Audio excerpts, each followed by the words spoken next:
What is up, friends? Welcome back to Ozark Outdoor Brewing. It is finally time to keg up my two-fisted wheat ale. This time it's going to be under pressure for the first time out of the FermZilla into my keg. So come along, let's keg this beer.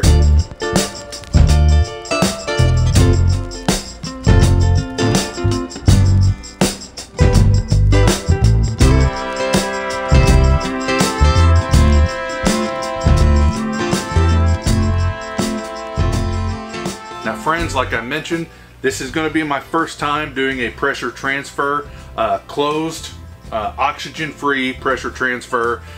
So if you found this video and you're going to use it as your how-to, don't just yet.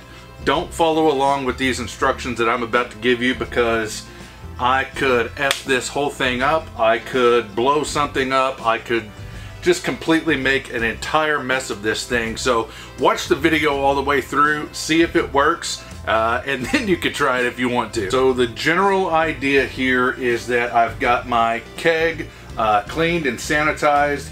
I've purged it of all the oxygen. I've got it pressurized now to 10 psi. I've got my spunding valve on here.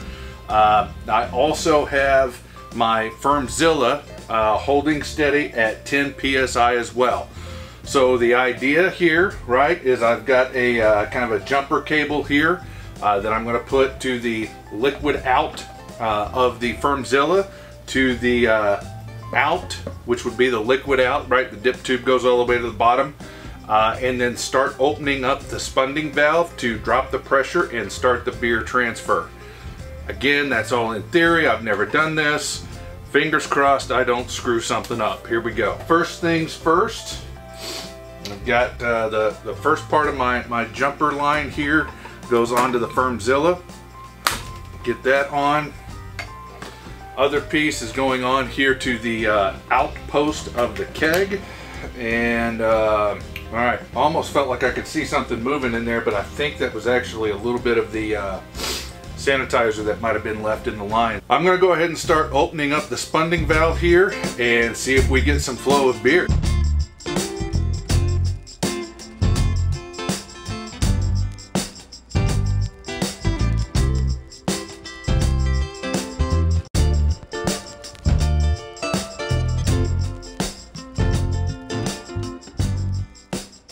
I got down to the very end and then it started blowing.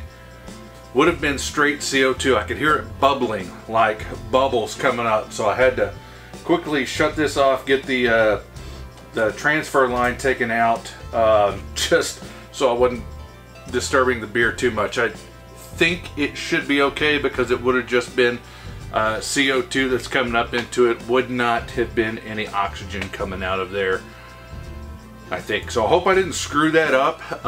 Word to the wise, as you get down to the end, be ready to shut the CO2, release the pressure, take the jumper cable, I